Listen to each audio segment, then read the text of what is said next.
Boxing update mga tol, pambansang kamao Manny Pacquiao has successfully overturned his defeat in his legal case with Paradigm Sports Management. Matatandaan mga tol, kinasuhan si Pacman dahil daw sa breach of contract. Pinagbabayad noon si Pacman ng $5.1 million. Pero nagdesisyon ngayon ang California Superior Court Judge. Nagbigay sila ng tentative decision ruling that Paradigm were not properly licensed in California as a manager. So the contract is void. So ayon dito mga tol, void daw ang naging kontrata ng Paradigm Sports at kay pambansang kamao Manny Pacquiao.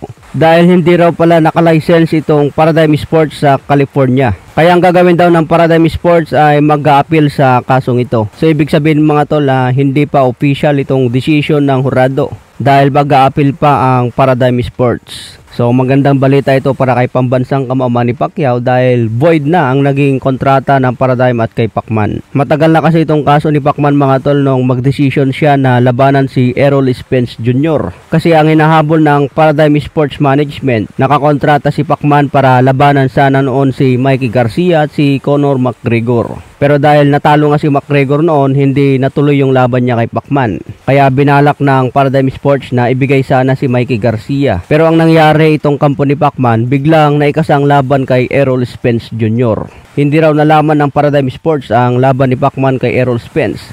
Kung baga binaypass nila ang Paradigm Sports.